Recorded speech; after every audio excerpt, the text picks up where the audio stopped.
Welcome to the first edition of OCU Sideline. I'm your host, Allison Gappa. All semester, we'll be bringing you sports coverage of our winning tradition here at Oklahoma City University.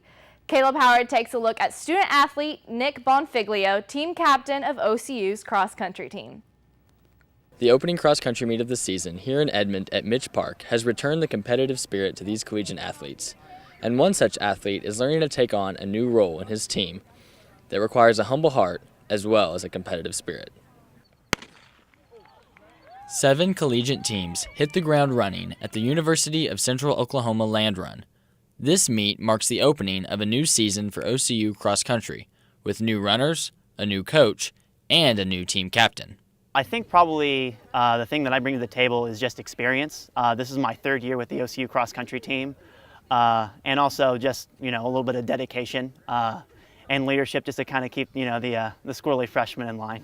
Squirrely or not, the 6-member team is made up of 3 new freshmen, 2 all the way from Ireland, with 1 now being the team's fastest. Well, right now, Park McLaughlin is our #1 runner right now. He actually got first place out of all of the college runners here.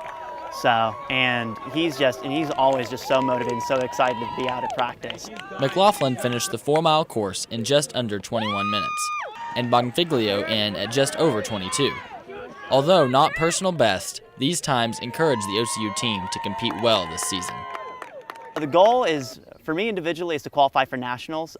Next year for sure we want to qualify as a team for nationals. We're looking at for sure 3 people who will do very, very well at conference. Looking on to nationals, OCU will host and compete in the Fall Cross Country Classic on September 24th, the Bison Invitational on October 8th, and the NAIA Mid-State Classic on October 22nd. For OCU Sideline, I'm Caleb Howard.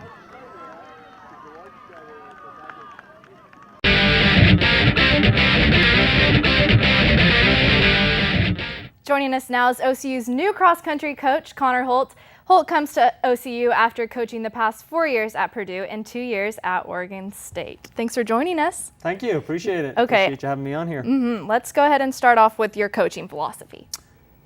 Basically, the way I see coaching at this level, it really comes down to the desire to run, the desire to compete at the collegiate level. So part of my philosophy is just, basically someone on the sidelines to just kind of make sure that they don't overdo it, they don't undertrain, but it really comes down to just believing in themselves and the constant reinforcement that I'm going to give to them as a coach. Communication is key, as well as long-term development, but also the desire to win, and I think that's one of the reasons why it kind of attracted me to this position, to this job in this university, is there's a great opportunity here to build a championship program, to build something special. So that's what I'm most looking forward to. And speaking about our university, what do you think makes OCU unique and your team here unique? Probably the biggest aspect for me is, it's in Oklahoma City. So you have, the ideal location where it is, the proximity to the airport, the proximity to wonderful training locations like Lake Hefner, DeLisi Park, down by the river. We think about Devon Boathouse and what's going on there, and I think it's a great opportunity for the distance kids, the distance runners to avail of that. So probably the proximity, the university, the training locations, and then the academic strength of the university I think is key too. You look at what this university is built on, the Methodist foundation. I've had some chats with President Henry, and the value of a liberal arts education is key, I think. So when I'm out there recruiting, talking to kids, that's the kind of things I talk about. I talk about the value of having a liberal arts education, the attraction of being in a city where there's a lot of things going on, and then of course having an Irish guy coaching you. So, so. What kind of future plans do you have for the program? Well, right now, we're kind of focusing on distance running. So we'll have the cross-country season. And then those kids that are distance runners, they're actually going to be running some indoor and outdoor track races. Okay. It's very hard for a distance runner to just run just a cross-country season. So we're going to be looking at some of those kids running indoor races and outdoor races. And down the road, you know, the roster is pretty small right now. We have about 7 to 8 kids on each roster, and I'd like to kind of look at building upon that. Probably look at maybe looking to about 20 per team, so 40-size team. And you know, and then just continue with the tradition of distance running a cross-country season, an indoor season and an outdoor season. I think if you can be successful in a cross-country season, you can be more than successful in an indoor and outdoor season, becoming an All-American, maybe winning a national title.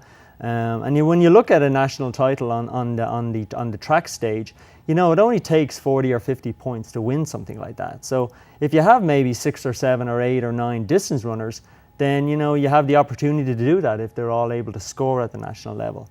So you know, recruiting is key, I think, to have that, something like that, and kind of build upon that. So You said recruiting's key. What is your ideal recruit? You know, probably someone who can understand me for once because of my accent. You know, that's key. But also, I think, you know, someone who's going to value an education at the university level. Someone that's very coachable. Someone that wants to work hard. Someone that has a hard work ethic. And so, you know, and someone that just wants to get better, I think. You know, I talked about earlier about desire and, you know, the will to win and competing at this level. You know, you have the high school athlete out there who wants to be maybe part of a team sport, enjoys the team. But you know the old saying, the loneliness of the long distance runner. Well, when you get to the college level, you know, you're putting in that kind of mileage. You know, some of the kids on the team are running anywhere between 50 to 70 to 80 miles a week right now. You know, so to do that, you have to be dedicated. You know, you have to think about doing the little things, the sleep and the nutrition. So in the recruiting process, I talk about all that. I talk to kids and I kind of get a glimpse of a vision. I give them a vision of what life might be like for them in college. You know, you're going to school, you're training, you know. Yeah, you can have the social activities, but at the same time, you know, sometimes you have to kind of say, you know what, coach wants me to go to bed early on a Saturday night because I have an early morning run on a Sunday. So you know, an ideal recruit, someone who's, you know, going to value the education, but also value the principles of training at this level, you know, so.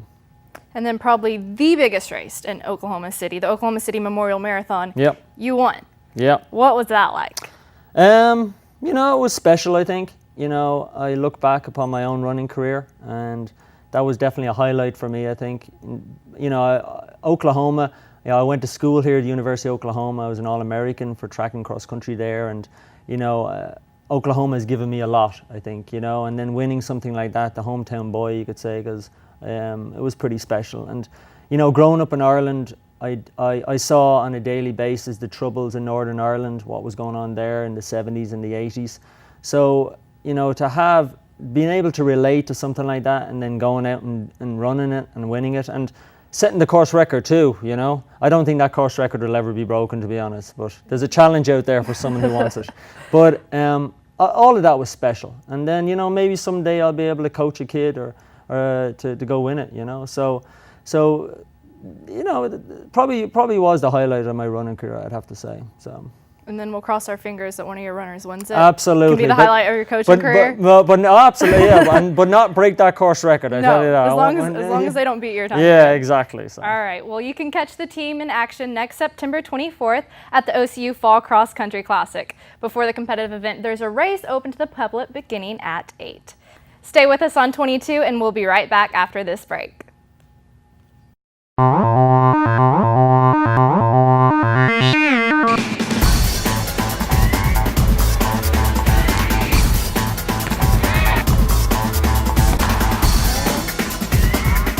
We practice like nobody else so we can play like nobody else.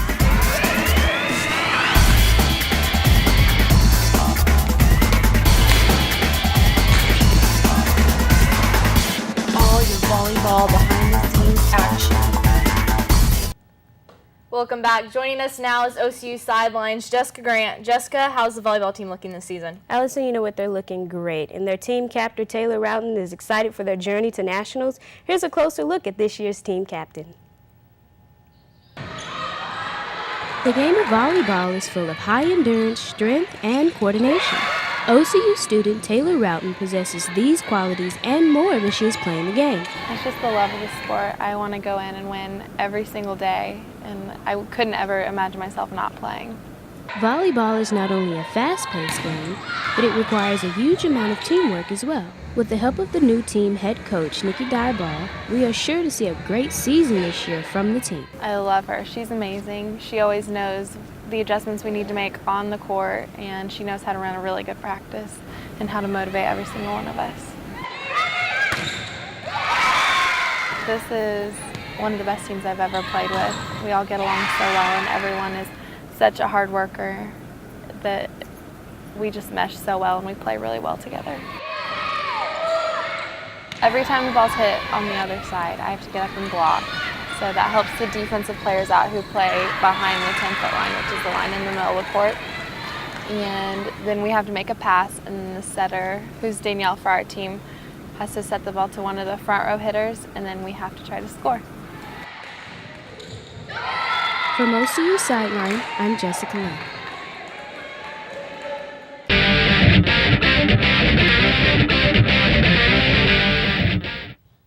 Joining us now is OCU volleyball coach Nikki Dieball. Coach, thank you for being with us. And this is your first season here. What's it been like so far?